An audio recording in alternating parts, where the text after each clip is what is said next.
the average rent in San Francisco just hit $3,400 for a one-bedroom apartment.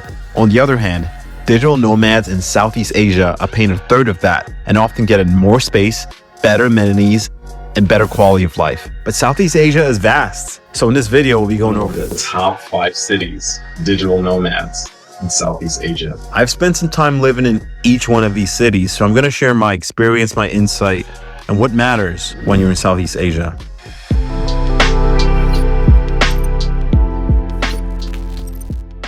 At number 5 is Bali, Indonesia.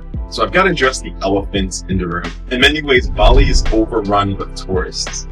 It used to be a chill escape where you can go to experience Balinese culture while being surrounded by beautiful landscapes, sunsets, and oceans. Now, Bali is overcrowded, but despite all of this, being in Bali is still a one-of-a-kind experience. The experiences you can have in Bali are just so memorable, so unique and varied, all in one island. There's Ubud in the north, which is lush with greenery and stunning rice fields. There's Uluwatu in the south, where the beaches and surf is amazing. There's Nusa Penida, a small island in the southeast coast of Bali, where you can go to snorkel, take a boat ride, or jet ski for a very reasonable price. There are also mountains and less explored areas in the north if you want to get lost in nature. And I'm only scratching the surface. I mean, there is a reason so many people come to Bali in the first place. One of the highlights of Bali are the types of lodging. For a relatively decent price, you can get a private villa with a pool or a wooden bungalow with views of rice fields. Though you should know, Bali is more expensive than most of the other options on this list. For a short-term rental, you're looking at roughly $1,200 for a month for a decent place in a central location. This is a more budget-friendly option. It can cost well over $2,000, $2,500, $3,000. Despite all the BS, Bali offers an extraordinary experience. I would recommend a shorter stay. Experience it, maybe come for a month or so, and then explore elsewhere. Both annoying and captivating. If you go beyond the tourist locations, Bali delivers experiences you simply can't find elsewhere in one place.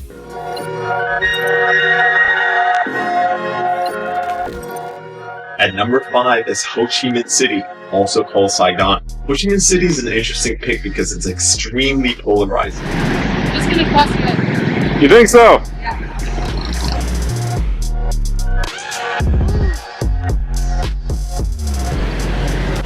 We got it. Hey, I would never do that shit. I'd say about 70% of nomads I've met in my travels hates it, and 30% of people, like myself, love it. The energy of Saigon is similar to Bangkok, but it's more raw. The vibe of the city can be hard to describe. It's chaotic, but authentic, where traditional culture meets the vanity of modern social media.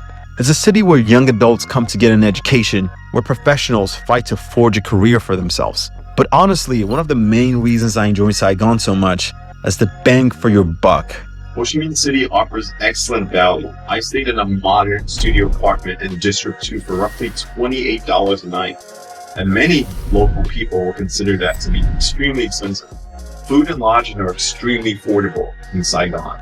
And in all of Vietnam, Saigon probably has the best food. An average meal in Ho Chi Minh City will cost between $2 to $3, so the value is just insane.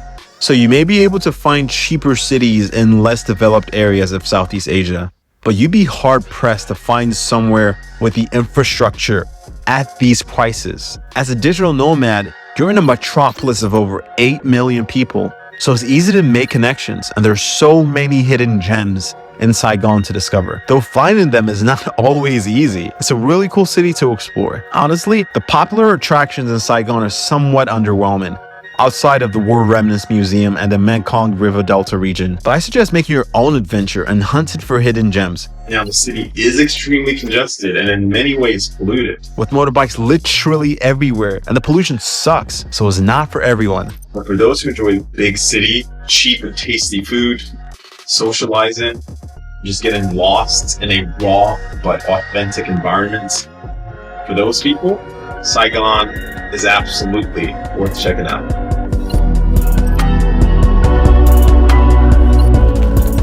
The street food capital of Southeast Asia, Bangkok is really a city like no other. It's a world-class city that you can actually afford.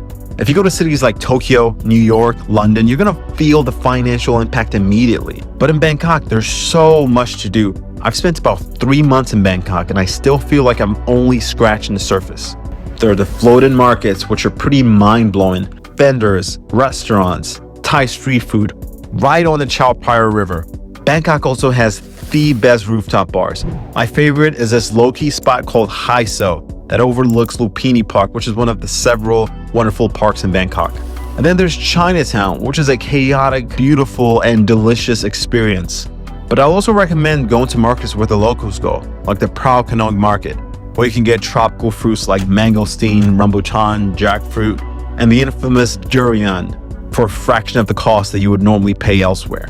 And of course, Bangkok has some great temples like the Grand Palace, Wat Arun, Wat Pho, and the Temple of Emerald Buddha.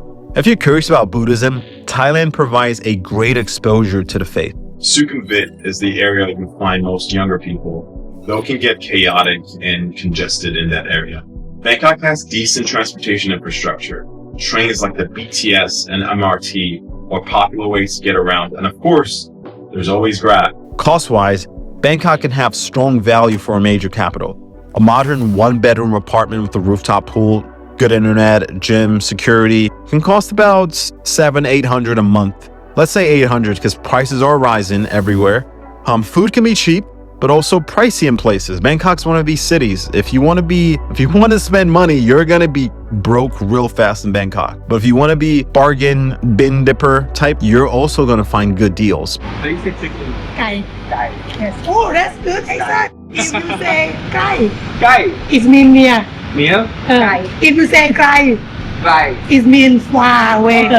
If you say kai, it means kai. This is our breakfast. Thai breakfast.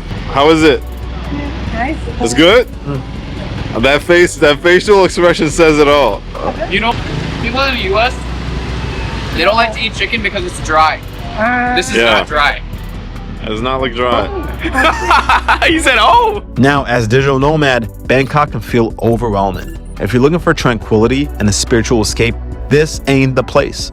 But if you want to meet people in a very free and expressive environment while having access to modern infrastructure, Thai culture, and maybe the best street food in the world, Bangkok is worth checking out. At number 2 is Chiang Mai. Of all the cities in this list, I've had the best memories in Chiang Mai. I've been to Chiang Mai about 4 times now, and I've spent several months in the city. And I find myself coming back because of the many great connections to the people and the locations that I've made in the area. Unlike Bangkok, which is this modern metropolis, Chiang Mai preserves an authentic Thai heritage and has this beautiful natural landscape in the hills of northern Thailand, while being very friendly and open to digital nomads and travelers. there's nothing like walking around the perimeter of Old City, wandering into one of the Buddhist temples.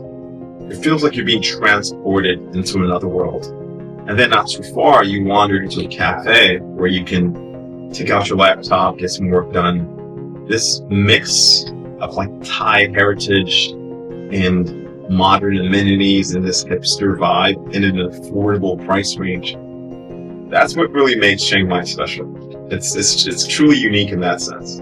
One reason Chiang Mai is especially great for digital nomads are the many active digital nomad communities. I stayed in this co-living spot called the Social Club for about a month last year, and it was a great way to meet fellow nomads, though the actual living space was just okay, probably subpar for the price you pay. Besides co-working spaces, Chiang Mai also has a strong cafe culture and great internet speeds, so you can work out of many locations in the city. The average monthly cost of a digital nomad in Chiang Mai, with lodging, food, and transportation, will likely be around $1,500, but costs have risen and continue to rise. I came to Chiang Mai 12 months ago and I was able to get accommodation for about $20 a night for a modern apartment with the gym, but now the same place costs about $30 per night on Airbnb. And this trajectory is likely not going to stop anytime soon. The food options in Chiang Mai are incredible. From khao soi to masaman curry, the Chiang Mai flavors are just intense and flavorful. The Sunday night market at Old City is a great way to sample a lot of great street food in one walkable stretch. One drawback of Chiang Mai is burn-in season. This is when farmers clear out the fields and burn a lot of the wastes, so the air becomes really unhealthy. This occurs from February through April. So many nomads try to work around that. But if you do find yourself in Chiang Mai this time, it's doable. It's not anything you can't deal with, but you should be aware of that. All in all, Chiang Mai stands out for its unique combination of Thai heritage with a strong nomad infrastructure. The old city temples feel like a genuine cultural immersion, while Niman is great for remote workers. It's fairly affordable, and the nomad community makes connections easy through co-living spaces and cafes. The only major drawback is burn-in season, when the air quality is poor. But Chiang Mai still remains a destination many nomads return to repeatedly, despite numerous alternatives. Da Nang may be the perfect city for a budget-conscious digital nomad. It's really earned its position as the most livable city in Vietnam. It's special because of its natural geography and urban planning. Its rare combination of beach town and busy city. Well, kind of busy city. The gorgeous Han River, which cuts right through the city, and the mountains that you can see from almost anywhere in Da Nang. All without the traffic jams that you see in other many Southeast Asian cities, which can get exhausting. The city's grown fast, but Da Nang still feels breathable. While in Da Nang, I lived in a riverside Airbnb for just $420 per month. That's about a third of what you pay in Bali for a similar spot. The digital nomad community in Da Nang is special. There's so many small communities and meetups that you can find on Facebook. I'm not super social, yet I still found some great connections in Da Nang. I think people come to Da Nang to escape the chaos of the world, so something about beach town, the remote location, just brings the best out of people. Although Da Nang is number one, there actually aren't a ton of things to do. It's more about the quality of life than activities in Da Nang. Of course, there's Mai Ki Beach, the Lady Buddha Temple, Marble Mountains, and several other things, but it's all about taking a second to breathe, walk around, try something new, and find your niche in the city. Overall, Da Nang offers what very few cities can: a relaxed beach town in a city with excellent amenities under the cost of $1,000 a month. But do be aware of typhoon season. Weather gets crazy in Da Nang. I believe that starts in late August, October, and goes until December about. And the city is also quickly changing. In a few years, it likely won't have the same balance of affordability and comfort that it does now. But if you're looking for a place where you can live well, make connections easily, and live like a king or queen, I think Da Nang is currently the best option on this list. There's nothing like getting to know a new city. As digital nomads, we get to not only visit a place, but feel its character, its pulse, the good parts and the bad parts. That in itself is a rewarding experience, even if the location isn't perfect. Looking back at our top 5 list, each city offers something different. Bali, though not without its flaws, has so much variety in its experiences. Just a fun place to be. Ho Chi Minh City is chaotic, but the value is hard to beat. Food is incredible, and modern Vietnamese energy is oddly addictive. Bangkok is a world-class city without the world-class prices. Chiang Mai probably has the most established nomad community with nature and authentic northern Thai feel. Da Nang has that unique beach city vibe under $1,000 a month. So get out there, experience it for yourself if you can. What's excellent for one person can be horrible for another. Your experience can be drastically changed by who you meet. Thanks for watching. I hope you found this video helpful. And check the description for written notes and a Notion table on some of the activities, locations, restaurants, and so forth on each of these cities.